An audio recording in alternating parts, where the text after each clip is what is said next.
The best place to watch anime on all your devices in high definition is Verve. Whether it be the new stuff or the classic anime of the past, Verve's got it. Black Clover, Demon Slayer, Dr. Stone, One Piece, all the episodes streaming right now. Try it for free, vrv.co/geekdom. Use that link to try it for an entire month for free. Dragon Ball Super Manga Chapter 57 continues the battle on Earth with Moro's forces and the Dragon Team before the arrival of Moro and Goku and Vegeta to Earth for at least the majority of this chapter, because Moro does show up. Now, I want to remind you that this is, of course, a review of the chapter, not just a recap where I go through panel by panel. We're not really doing that here, and in the past I've done things like that, or at least things similar to it, but I've decided with this manga review to kind of more so focus on what I feel are the important aspects of the chapter and what I took from it anyways. And what I find to be important, instead of going into some minutia here and there. But there are some bits of minutia that I do find interesting. The first kind of really interesting aspect about this chapter was Bulma creating these drones and putting cameras on them so that they can watch the fight from different angles and whatnot. This is, to me, a big upgrade from what we saw in the ages of Dragon Ball Z, when we had a television camera and Jimmy Firecracker hosting tournaments and things like that. With the evolution of society in the real world, so does the technology of Dragon Ball, even if it doesn't make too much sense in relation to the time period that Dragon Ball came out versus Dragon Ball Super now. But I did like that there are these drones now watching the fight from different angles. The next piece of information I thought was really interesting and cool was Krillin's fight with Yunba, who is the galactic prisoner version of Botamo, and the fact that, yes, it is confirmed that he did indeed upgrade the Kienzan, the Destructo Disc, and now Krillin can telekinetically control them. Although in the past we have seen Krillin be able to shoot multiple Kienzan discs or Destructo discs, whatever you want to call them, Frieza was the first character that we saw in Dragon Ball able to telekinetically control his discs, so his technique differed a bit from Krillin's. Now, somebody recently commented to me that there was an episode of Dragon Ball Super where we saw Goku at one point use the mind-controlled Destructo disc, and I totally forgot about that. So right now what I'm doing is I am combing through the old episodes of the Tournament of Power to see if we can find out when that was, because that totally blew over my mind. But the important thing is to note that Krillin, despite being lower on the power scale than your Gokus and Vegetas and, presumably Piccolo, and don't even get me started on the gods, is still improving as a fighter. He's still training himself to perfect or at least increase his knowledge of Ki to be able to mind control the Kienzan. And I really, really like that.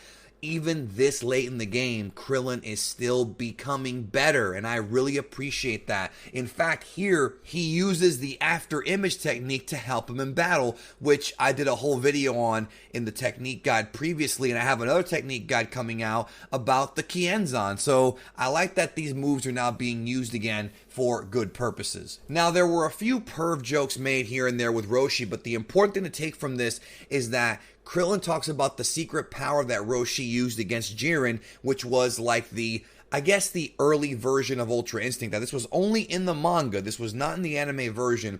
If you remember, there was a lot of talk about that when it first happened, a couple years ago. But here, Roshi has a very awkward kind of response to that, talking about how he doesn't really have an empty heart to use that power, which sounds to me like Toyotaro is kind of figuring out ways to write himself out of this. That's the only thing that I kind of perceive this as, but it's all turned into a joke ultimately, with Roshi being a perv and whatnot. We also see Tenshinhan and Chiaotzu fighting the Universe 7 Metal Man Chiaotzu, and I don't know how to pronounce his name. I'm just going to assume that's how you pronounce it. Maybe I'm wrong on that.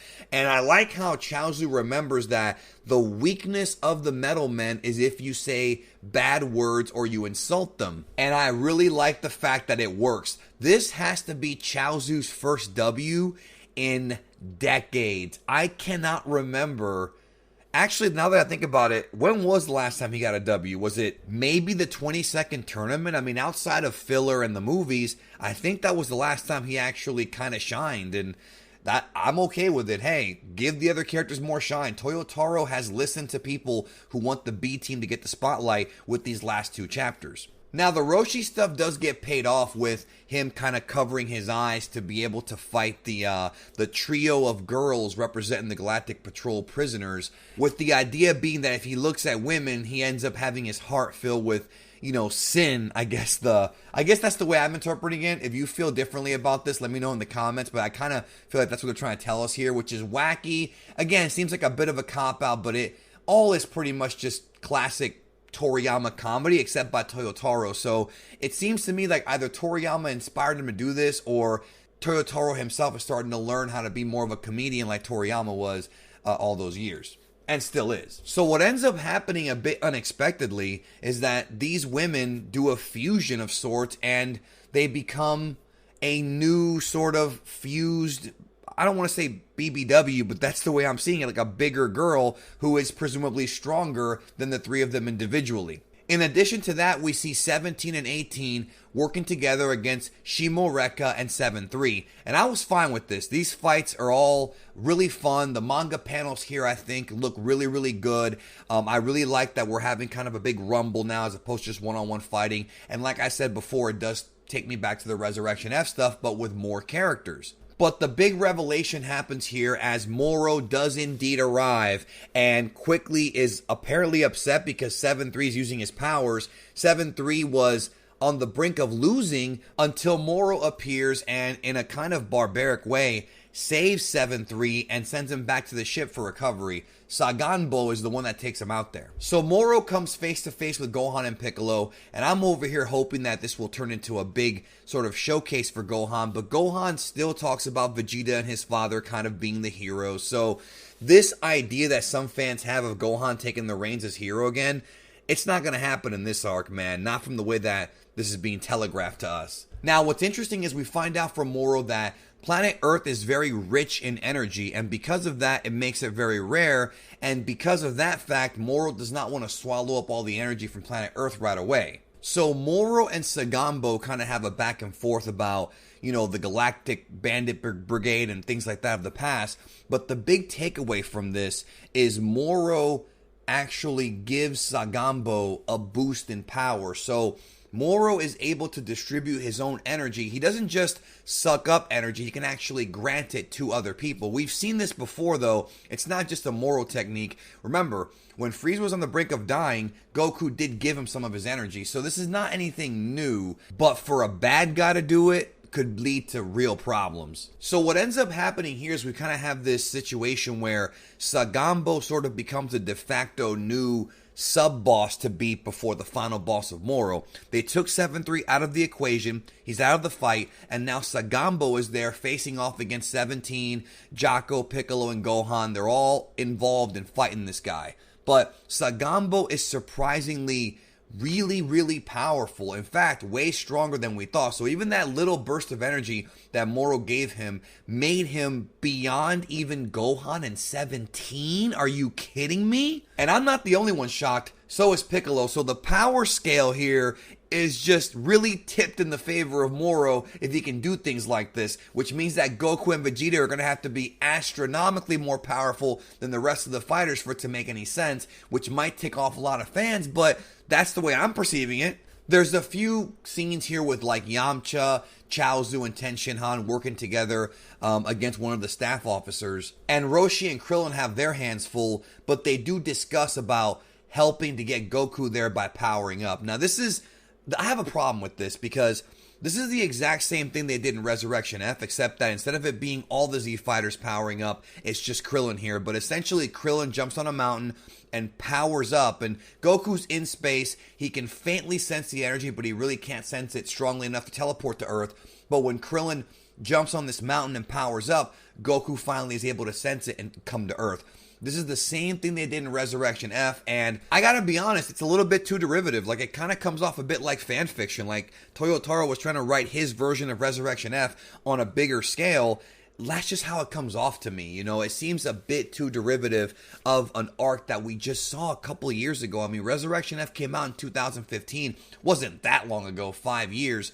I think it was a little bit too similar to that. So the giant fused girl tries to attack Krillin. She gets knocked away, and it is, as we've seen many times before in Dragon Ball Z and in Dragon Ball, it's been a thing that's been going on forever, even in GT. Goku has arrived, and he's apologizing for letting everybody wait. He has arrived on the battlefield before Vegeta. Does that mean that Vegeta will be the triumphant hero in the next manga chapter or at the end of this arc? Very, very interesting circumstances here, but we have the chess pieces laid out now where we've got the battle going on with the Rumble, we've got Moro on Earth, we've got Goku on Earth. The only one not on Earth right now that is being built up to be a big deal in this fight is Vegeta. So I'm curious about where they will go with that. So my final thoughts is, even though I did not hate this chapter, there were some issues I had with it. I still pretty much enjoyed it. I feel like having some of the villains do some pretty cool stuff like we saw in this chapter was kind of refreshing, and having the good guys sort of upgrade their powers like Krillin did is always refreshing to see as well. But it did not measure up to last month's chapter, but that's just how it is with serialized content. You're not going to get a home run every month, in this case, every week in other shows' case, or even the Dragon Ball anime. But in this case, again, not a bad chapter. I can't sit here and say it was trash or anything like that. It did move the story along by having Moro and Goku show up, and a perfect cliffhanger by having them both be there